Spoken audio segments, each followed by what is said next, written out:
Hi, I'm Laura. Looking back, I should have seen the signs.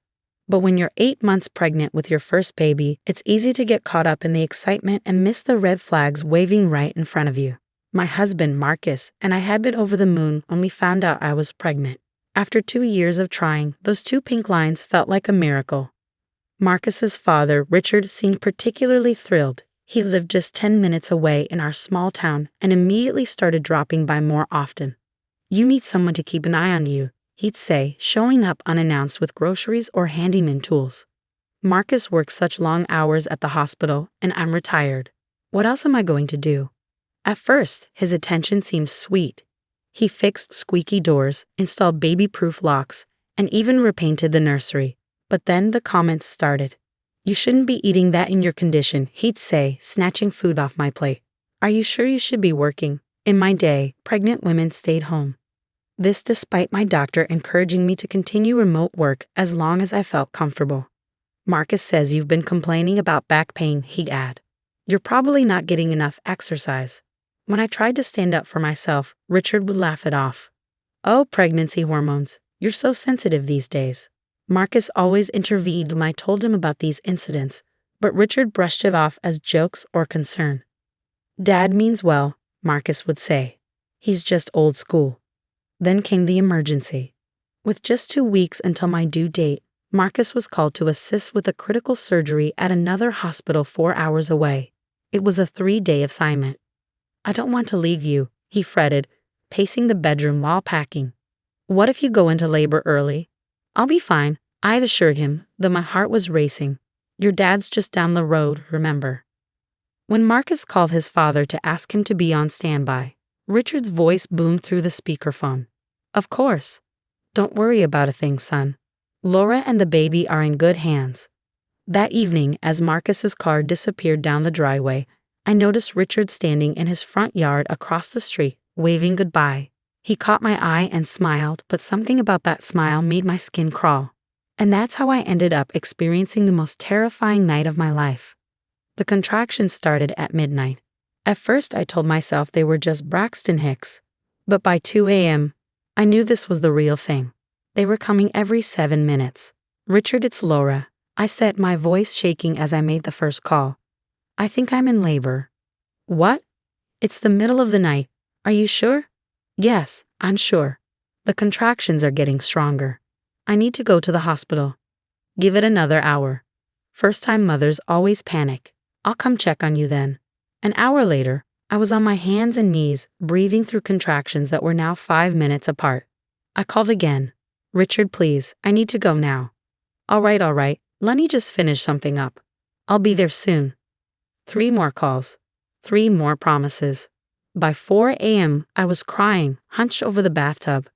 The contractions were coming every 3 minutes, and I could barely speak through them.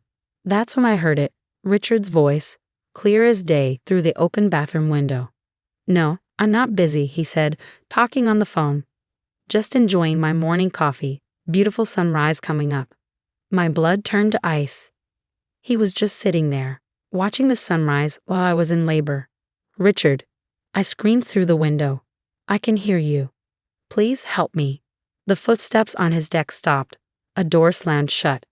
The next 2 hours blurred together, contractions that felt like they were tearing me apart, crawling from room to room in agony, desperate for relief. I called 911, only to be told all ambulances were responding to a major highway pileup. At 6:30 a.m., the overwhelming urge to push hit me.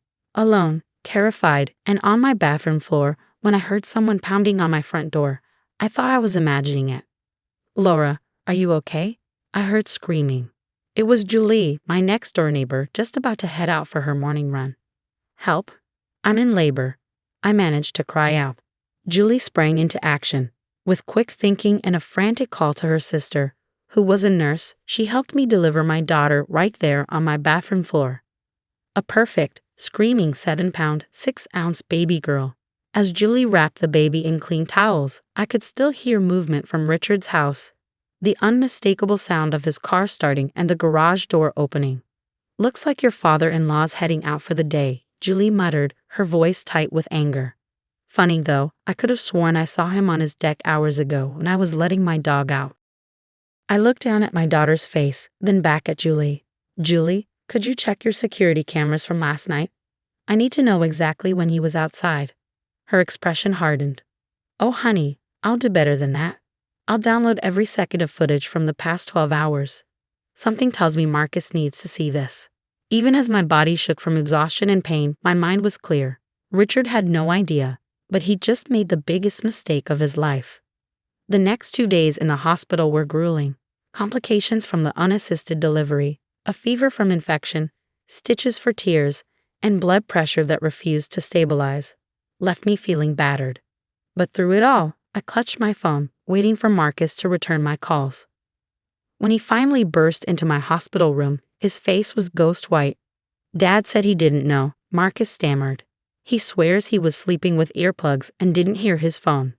Baby, I'm so sorry. He's lying.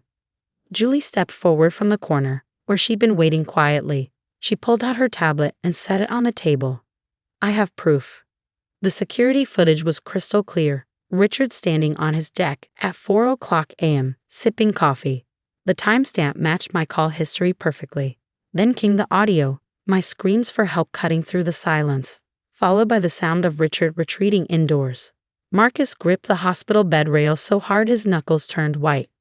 There's more, he said grimly. When I called him from the road, he said he checked on you at 7:00 a.m. and that you were sleeping peacefully. He claimed you must have had the baby right after that. I have footage of that too, Julie said. His car leaving at 7:15. He never came to check. He just left. That's when my sister Sarah burst into the room, her face flushed with anger. You won't believe what this bastard posted on Facebook during all this, she exclaimed, holding up her phone. At 4:37 a.m., Richard had written, nothing better than a peaceful morning watching the sunrise. Some people just don't appreciate the quiet moments in life. Then, at 6:15 a.m., young people these days are so dramatic about everything. Back in my day, we handled things without all the fuss. Marcus staggered into a chair, his head in his hands. I don't understand. Why would he? Because he's always been like this. The voice came from the doorway. It was Linda, Marcus's aunt, her eyes brimming with tears. When your mother was dying, he did the same thing. Ignored her calls for help, said she was exaggerating. She crawled to a neighbor's house during her final stroke. He didn't lift a finger to help. Stories came pouring out. Cousins Richard had abandoned in emergencies, neighbors he promised to assist during disasters, but conveniently disappeared on. A lifetime of casual cruelty, all hidden behind excuses and dismissive jokes. Linda's voice was soft but resolute. This time, he went too far. Marcus stood, his face set like stone. Julie, can you send me all that footage? Sarah, screenshot every one of those posts. Mom's side of the family deserves to know the truth too.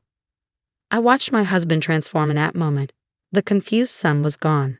In his place stood a protective father, determined to shield his family from a man who had nearly cost us everything. He could have killed you both, Marcus whispered, holding our daughter's tiny hand. He won't get away with it this time. I promise. And he was right. While I recovered in the hospital, Julie wasn't the only one gathering evidence. Richard's reckoning was just beginning. The charges caught Richard completely off guard. He was serving coffee after Sunday service when the papers were delivered in front of the entire congregation. Endangerment of a vulnerable adult in medical distress. Under state law, my pregnancy and the circumstances of the labor made me eligible for protection. This is ridiculous. She's making it all up. Richard's voice echoed through the church hall. But Pastor Mike stepped forward, holding a tablet. We've seen the evidence, Richard, the security footage, your social media posts, the phone records. I wasn't there, but Sarah recorded everything. She captured the moment Richard's face crumpled as Pastor Mike played Julie's security footage on the church's big screen. The congregation gasped as my screams echoed through the speakers, the timestamp glaring alongside footage of Richard calmly retreating inside. I've removed you from the church council, Pastor Mike said quietly, and from the community outreach program. That was only the beginning. Marcus shared everything with his mother's side of the family, the aunts, uncles, and cousins who had drifted apart over the years. What followed was a deluge of shared stories, each revealing Richard's long-standing pattern of cruelty. Within a month, His carefully constructed image of the reliable family patriarch crumbled. No more family dinners. No more leadership roles in the community. Even his country club friends stopped calling after Linda, his wife of 40 years, finally spoke up. He locked me out of the house during a tornado warning last year, she told her bridge club, said I was overreacting to the sirens. I sat in my car watching the sky turn green while he watched TV inside. Linda moved out the next day and filed for divorce a week later. The legal consequences were almost anticlimactic by comparison. Richard took a plea deal, probation, mandatory counseling, and a restraining order keeping him away from me and my daughter. But his real punishment was the solitude. Last week, I saw him through my kitchen window, shuffling down his driveway to get his mail. His shoulders were hunched, his gait slow. The big house that once bustled with family gatherings now sat dark and silent. Meanwhile, our home is alive with laughter and love. Marcus has become the most protective and attentive father I could imagine. Julie is now one of my closest friends and an honorary aunt to my daughter. Linda moved in with her sister and rediscovered painting, something Richard had always belittled.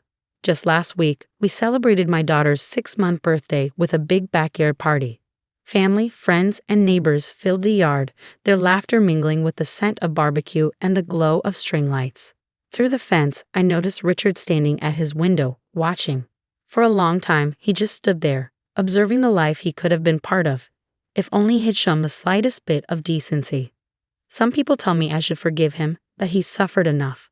But when I think back to those terrifying hours alone, when I remember how he risked my baby's life, I feel no guilt about his isolation. He made his choices. Now he can live with them. Oh, and that security system Julie had. We've upgraded ours. Just in case someone else ever needs to learn the hard way that actions have consequences. What would you do if an in-law deliberately ignored your desperate calls during a life-threatening emergency, only to later lie and dismiss your fear as dramatic? Would you press charges like Laura did, or handle it differently? Share your thoughts in the comments. Your perspective matters, and I'd love to hear how you'd navigate such a devastating betrayal.